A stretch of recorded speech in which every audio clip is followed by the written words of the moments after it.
Hi hello ಮೈ dears. ಸಹಜವಾಗಿ ಒಂದು common thing ಏನಂದರೆ, ಹೆಣ್ಮಕ್ಳಿಗೆ ಸಿಕ್ಕಾಪಟ್ಟೆ ಕಷ್ಟ, ಗಂಡು ಮಕ್ಕಳಿಗೆ ಕಷ್ಟ ಅನ್ನೋದೇ ಇಲ್ಲವೇ ಇಲ್ಲ.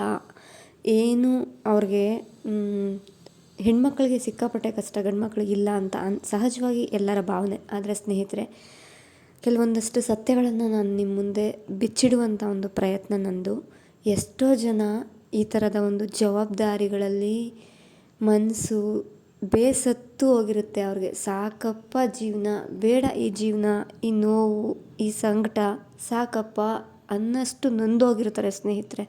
ಗಂಡು ಮಕ್ಕಳು ಕೂಡ ನಿಜಕ್ಕೂ ಹೆಂಡತಿ, ಮಕ್ಕಳು, ಮನೆ, ಜವಾಬ್ದಾರಿಗಳು, ಜೊತೆಗೆ ಅಪ್ಪ ಅಮ್ಮ, ಜೊತೆಯಾಗಿ ಹಿಂದೆ ಮುಂದೆ ಹುಟ್ಟಿರ್ತಕ್ಕಂಥ ಅಣ್ಣ, ತಮ್ಮ, ಅಕ್ಕ, ತಂಗಿ, ಅವರ ಒಂದು ಬದುಕಿಗಾಗಿ, ಇಡೀ ಕುಟುಂಬಕ್ಕಾಗಿ, ಆ ಕುಟುಂಬದ ಜವಾಬ್ದಾರಿಗಳಿಗಾಗಿ ಎಷ್ಟೋ ಸರಿ ಆ ಎಲ್ಲ ಜವಾಬ್ದಾರಿಗಳನ್ನು ಹೊತ್ತು ಎಲ್ಲ ಮಾಡೋದರಲ್ಲಿ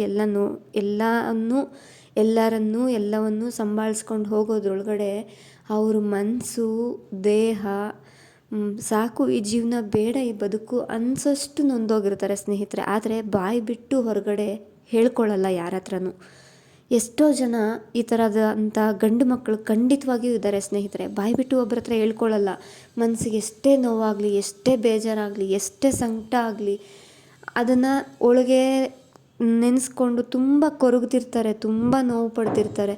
ಯಾವತ್ತಿಗಪ್ಪ ನಮಗೆ ಈ ನೋವಿನಿಂದ ಮುಕ್ತಿ, ಎಂದಿಗಪ್ಪ ನಮಗೆ ಈ ಕಷ್ಟದಿಂದ ಬಿಡುಗಡೆ ಅನ್ನೋಷ್ಟು ನೋಯ್ತಿರ್ತಾರೆ ಸ್ನೇಹಿತರೆ. ಅಂಥವ್ರ ಜೊತೆಯಾಗಿ ನಾವು ಏನು ಮಾಡಬೇಕಂದ್ರೆ, ನಾವು ಆ ಕುಟುಂಬದ ಸದಸ್ಯರಾಗಿರೋದ್ರಿಂದ ಆ ಕುಟುಂಬದ ಜವಾಬ್ದಾರಿಯನ್ನು ಸ್ವಲ್ಪ ಮಟ್ಟಿಗೆ ನಾವು ಅದರ ಹೊರೆಯನ್ನು ಸ್ವಲ್ಪ ಕಡಿಮೆ ಮಾಡೋಣ. ಏನಂದರೆ, ಕಷ್ಟ ಬರಲಿ ಸುಖ ಬರಲಿ, ನಿಮ್ಮ ಜೊತೆ ನಾವಿದ್ದೀವಿ, ಎಲ್ಲರೂ ಒಟ್ಟಿಗೆ ಎದುರಿಸೋಣ. ಅದು ಸಿಹಿ ಇರಲಿ ಕಹಿ ಇರಲಿ, ಇದು ಈ ಕ್ಷಣ ಶಾಶ್ವತ ಅಲ್ಲ, ಒಳ್ಳೆ ದಿನಗಳು ಖಂಡಿತ ಬರುತ್ತೆ, ಭರವಸೆ ಇರಲಿ, ಅದೇನೇ ಬರಲಿ ನಾವು ಎಲ್ಲರೂ ಎದುರಿಸೋಣ ಅಂತ ಇಡೀ ಕುಟುಂಬ ಒಬ್ರಿಗೊಬ್ರು ಸಪೋರ್ಟಿವ್ ಆಗಿರಿ. ಒಬ್ರಿಗೊಬ್ರು ಸಪೋರ್ಟಿವ್ ಆಗಿ ನಿಲ್ಲಿ. ಅವ್ರ ಜೊತೆಯಾಗಿ ನೀವು ನಿಲ್ಲಿ, ನಿಮ್ಮ ಜೊತೆಯಾಗಿ ಅವ್ರು ನಿಲ್ಲಿ. ತುಂಬ ನೊಂದಾಗ ಅಥವಾ ಹೊರಗಡೆಯಿಂದ ಬಂದಾಗ, ತುಂಬ ಬೇಜಾರಲ್ಲಿರುವಾಗ, ಬೇರೆ ಮಾಮೂಲಿ ಟೈಮಲ್ಲೂ ಅಷ್ಟೇ ಅವರನ್ನು ನೀವು ತುಂಬ ಪ್ರೀತಿಯಿಂದ, ಕಾಳಜಿಯಿಂದ ನೋಡ್ಕೊಳ್ಳಿ. ಹಾಗೆ ಅವರನ್ನು ತುಂಬಾ ರೆಸ್ಪೆಕ್ಟ್ ಕೊಟ್ಟು ಗೌರವದಿಂದ ಕಾಣಿ. ಅವರನ್ನು ತುಂಬಾ ಗೌರವಿಸಿ. ಯಾಕಂದರೆ ಇಡೀ ಕುಟುಂಬದ ಜವಾಬ್ದಾರಿಯನ್ನು ಹೊತ್ತು ಅವರು ತಮ್ಮ ಆಸೆ, ಕನಸು ಎಲ್ಲವನ್ನು ತ್ಯಾಗ ಮಾಡ್ತಾ, ಅವ್ರಿಗೆ ಎಷ್ಟೇ ನೋವಿದ್ರು ಯಾರ ಹತ್ರನೂ ಹೇಳ್ಕೊಳ್ದೆ ಎಲ್ಲವನ್ನು ನಡೆಸ್ಕೊಂಡು ಹೋಗ್ತಿದ್ದಾರಲ್ಲ, ಅವರು ಒಂದು ರೀತಿ ಕಣ್ಣಿಗೆ ಕಾಣುವ ದೈವ ಸ್ವರೂಪಿಯೇ ಹೌದು ಅಲ್ವಾ ಸ್ನೇಹಿತರೆ? ದೇವರು ಕಣ್ಣಿಗೆ ಕಾಣಲ್ಲ, ಆದರೆ ಮನುಷ್ಯರ ರೂಪದಲ್ಲಿ ಒಂದಷ್ಟು ಜನರ ಜೊತೆ ಜೀವನದಲ್ಲಿ ನಾವು ಅವರನ್ನು ನೋಡ್ತೀವಿ ಅಲ್ವಾ? ಎಷ್ಟೋ ಸಂದರ್ಭಗಳಲ್ಲಿ ಅವ್ರು ಕುಗ್ಗೋಗಿರ್ತಾರೆ. ಅಂಥ ಒಂದು ಸಂದರ್ಭದಲ್ಲಿ ನಾವು ಅವ್ರಿಗೆ ಸಪೋರ್ಟಿವ್ ಆಗಿರೋಣ. ಅವ್ರಿಗೆ ಹೆಚ್ಚು ನೋವು ಕೊಡದೆ, ಬೇಜಾರು ಮಾಡಿಸ್ದೆ,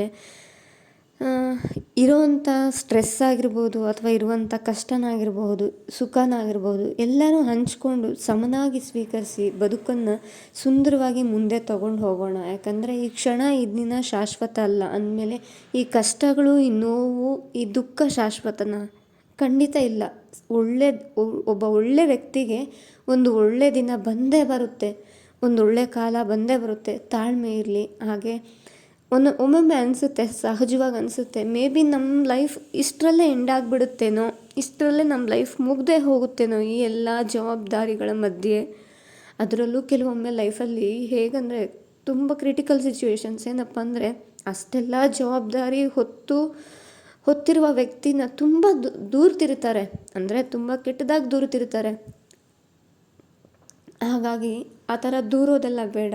ಅವರ ನೋವನ್ನು, ಅವರ ಕಷ್ಟವನ್ನು ಅರ್ಥ ಮಾಡಿಕೊಂಡು ನಾವು ಕೂಡ ಮುಂದೆ ಸಾಗೋಣ. ಅವ್ರ ಜೊತೆಯಾಗಿ ಸಾಧ್ಯವಾದರೆ ಅವರನ್ನು ನಾವು ಗೌರವಿಸೋಣ, ಕಾಳಜಿ ಮಾಡೋಣ ಅಲ್ವಾ ಮೈ ಡಿಯರ್ಸ್? ಅದು ನಿಮ್ಮ ತಂದೆ ಆಗಿರಬಹುದು, ಅಥವಾ ಅಣ್ಣ ಆಗಿರಬಹುದು, ಅಥವಾ ತಮ್ಮ ಆಗಿರಬಹುದು.